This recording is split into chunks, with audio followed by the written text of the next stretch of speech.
Then Askren underwent a double lung transplant in late June, and just weeks later he's posting videos of himself walking and jogging like it's the most normal thing in the world. Let that sink in for a second. A man who had both lungs completely replaced is already moving around, already showing the kind of recovery that's making doctors shake their heads in amazement. The medical timeline is absolutely insane. Severe pneumonia nearly killed him, leading to the emergency double transplant surgery that saved his life. Most people spend months in bed after major surgery. Askren is posting progress clips on social media like he's documenting a regular training camp. The man who made a career out of being tougher than everyone else is now proving that toughness extends far beyond anything that happens inside a cage. While one legend fights for breath, another studies the next generation of contenders. Israel Adesanya, the former middleweight champion who knows exactly what it takes to reach the summit, has been watching the Imavov vs. Barallo build-up with the eye of someone who's faced similar challenges. I like this fight. I think this is a well-matched fight stylistically.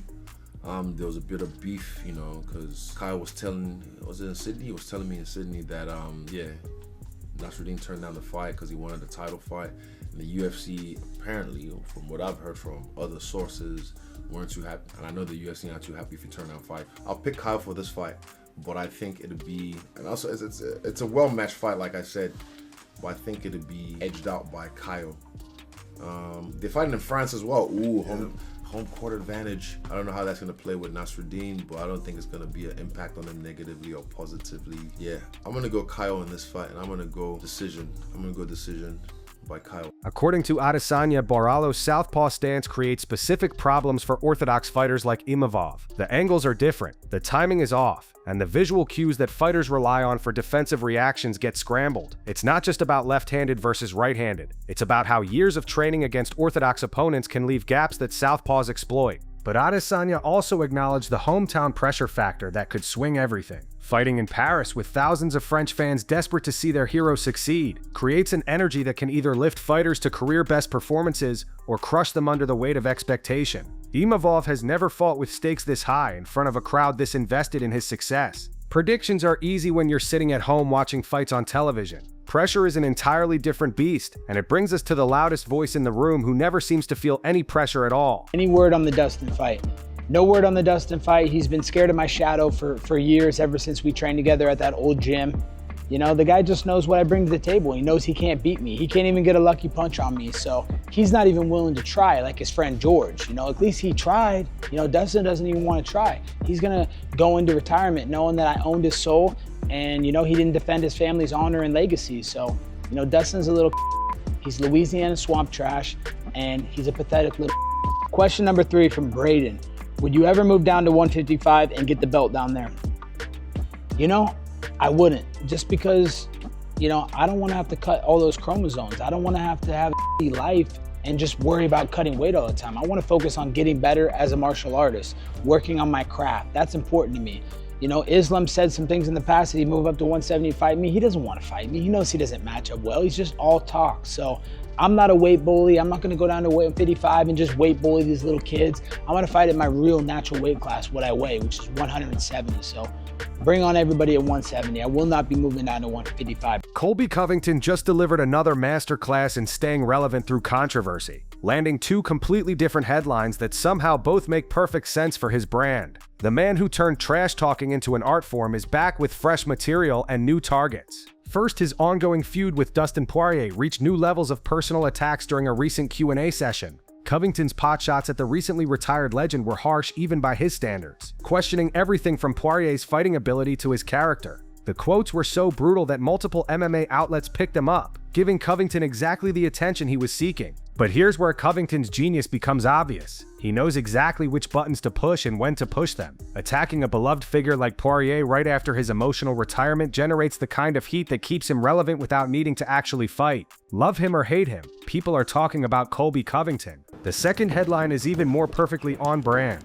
Video surfaced of Covington body-shotting some poor streamer until the guy literally threw up. And MMA Fighting documented the entire sequence like it was breaking news. Most fighters would be embarrassed by footage of them beating up non-fighters. Covington probably considers it content creation. The streamer incident perfectly captures Covington's approach to fame. He'll do absolutely anything to generate buzz, regardless of how it looks or what people think about it. Traditional fighters worry about their image and reputation. Covington treats controversy like currency and converts hatred into pay-per-view buys. The combination of these two stories shows why Covington remains one of the most talked about fighters in the sport despite not being champion. He understands that in modern MMA, staying relevant between fights is just as important as winning the fights themselves. His ability to generate headlines without actually fighting is almost supernatural. While other contenders wait quietly for title shots, Covington creates his own opportunities through sheer force of personality and willingness to cross lines that others won't even approach. Trash talk generates clicks and attention, but sometimes honesty hits harder than any carefully crafted insult. Robert Whittaker just delivered the kind of brutal self-assessment that most fighters would never admit publicly, revealing the mental toll that championship pursuit takes on even the most accomplished athletes. In a candid interview with Submission Radio,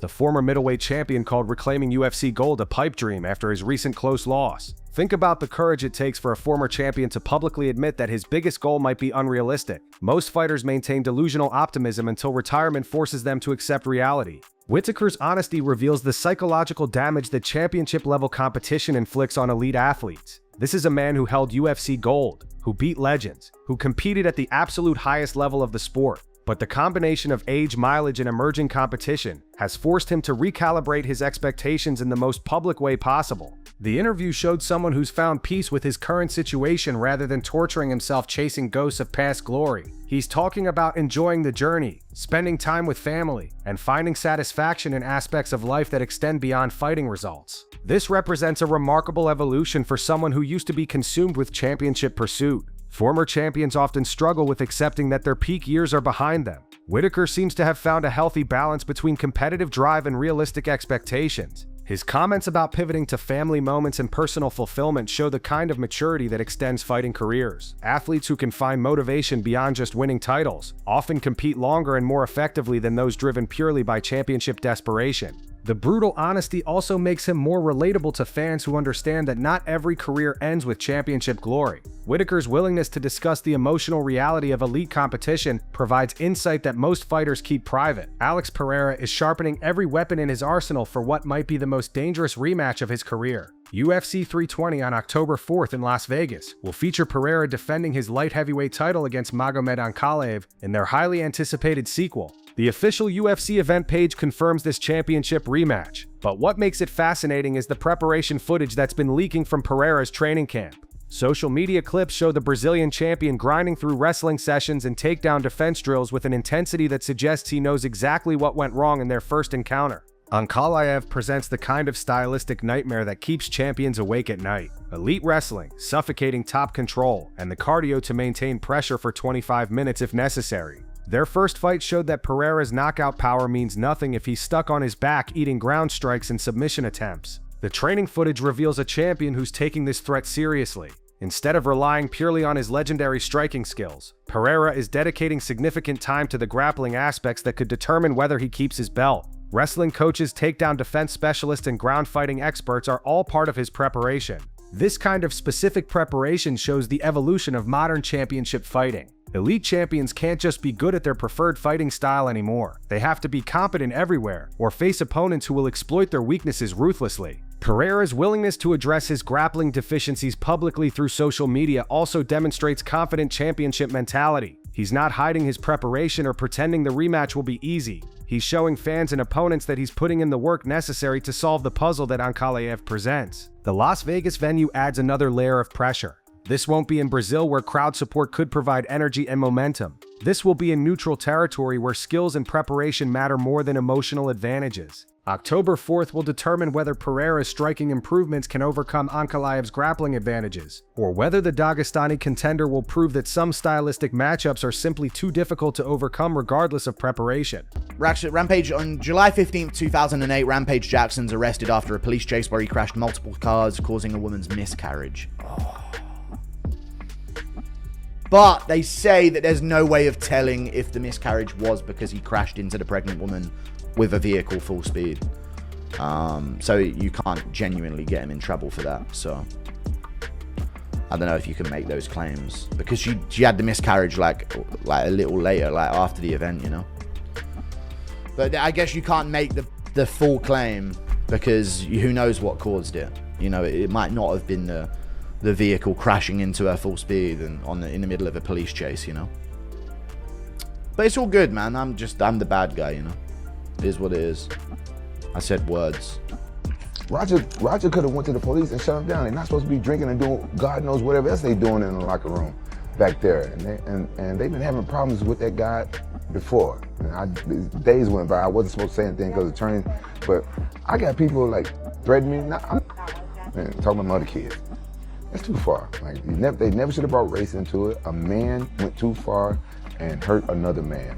But the man that got hurt, it could have been avoided if he would have just kept his beer can to himself. People keep saying it's a proper beer can. No, it's a real beer can. The beer can didn't hurt, but it was a real beer can. They were drinking. I got people like MMA Guru telling me to stop streaming, and he's trying to dig up the past and stuff, and he opened himself up for defamation of character. He's a idiot. He's talking about the time when I got in that car accident, and he's twisting the facts. Like I've already that's old. I already like did interviews about it and told everything. And I never was speeding. It wasn't a high speed chase. Didn't crash in the back of somebody going 60 miles per hour, and no one had a miscarriage that day. And only damage I did was hit a side view mirror. That's why I didn't get no time, but I did get 200 hours of community service. So what I did was I went to different schools and I talked to young kids for 200 hours. I talked to young kids and told them about the street. MMA Guru's like my old neighbor. I had to bangs wires to cure his racism. I ain't gonna lie. Homeboy looks like he got insecurity problems. Like he wear the same like little beanie and stuff all the time. And you know, Rose just hit like one of those guys. Want to squat up on Rainbow? I'm Emerald too. Yeah, I spot up on Rainbow. He he's like one of the insecure guys. You could tell he got like small energy. You could tell like people like that, they hate themselves. And he loved the sport of MMA. Fresh 9. Those people be hating on us because they can't do what we do.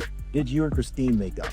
Rampage Jackson finally broke his silence about his son's viral assault, and his explanation is somehow making the situation even worse. In a live stream that's already generating massive backlash, the UFC legend didn't apologize or show remorse.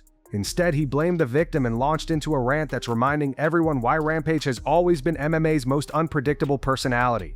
According to Rampage, this whole mess would never have happened if Sicko Stu had just kept his beer can to himself. He's claiming that Stu was drinking backstage at the Knock X Pro event, that there were ongoing problems between him and Raja, and that the assault was somehow justified because alcohol was involved. But here's where Rampage's defense falls apart completely. Even if everything he's saying is true, it doesn't justify his son beating down someone who clearly wasn't prepared to fight back. The video shows an unprovoked attack, and no amount of blame shifting changes what actually happened. The live stream got even uglier when Rampage started attacking his critics, specifically calling out MMA Guru for bringing up his own 2008 legal troubles. Instead of addressing legitimate concerns about his son's behavior, Rampage went full attack mode, mocking the YouTuber's appearance and claiming he has insecurity problems and small energy. His response to the 2008 incident reveals the same accountability issues that got him in trouble originally. Rampage claims there was no high-speed chase, no serious crashes, and no connection between his reckless driving and a pregnant woman's miscarriage. He's minimizing an incident where he received 200 hours of community service for hitting multiple vehicles during a police pursuit. The irony is devastating. Rampage spent those 200 hours supposedly teaching kids about making better choices, and now his own son is facing potential felony charges for exactly the kind of violence those talks were meant to prevent. What makes this response so problematic is Rampage's complete lack of accountability for either his own past or his son's current situation. He's treating criminal behavior like it's just another trash-talking session, deflecting criticism instead of addressing the serious legal and moral issues at stake. Okay. I'm locked in with your. Yeah, I'm locked in with your manager. Yeah, I think so. The full extent of Raja Jackson's brutal assault is now clear, and the medical details are absolutely horrifying. Sicko Stu has been released from the hospital, but the damage report reads like something from a car crash, not a wrestling event. According to a Facebook post from his family, Stu sustained a serious head injury and was unconscious when he arrived at the emergency room. Let that sink in for a moment. This man was knocked unconscious by an unprovoked attack and had to be rushed to the hospital in critical condition. The injury list is devastating. Trauma to both upper and lower jaws, a laceration to his upper lip, and a fracture to the maxilla bone that resulted in the loss of several teeth. This wasn't just a scuffle that got out of hand. This was life-altering violence that's going to require months of recovery and probably thousands of dollars in medical bills. The family statement mentions he's in good spirits despite everything, but reading between the lines reveals the true impact. They're talking about a long road of recovery ahead, which means this incident will affect Stu's life for months, possibly years. His ability to work, to perform, to live normally has been compromised because someone else's son couldn't control his temper. The community support has been incredible, with people contributing money, food, flowers, and gifts to help with his recovery. The fact that a GoFundMe-style support system had to be organized shows just how serious these injuries are, and how much this assault has disrupted an innocent person's life. What makes this update even more infuriating is the timing.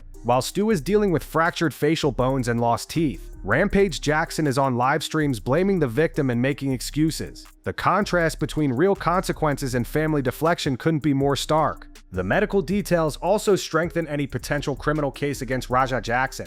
Unconsciousness, facial fractures, and dental trauma establish the severity of the assault in ways that video footage alone might not capture. These aren't minor injuries that can be dismissed. This is documented bodily harm that required emergency medical intervention. Drop your thoughts in the comments about which segment hit hardest and why.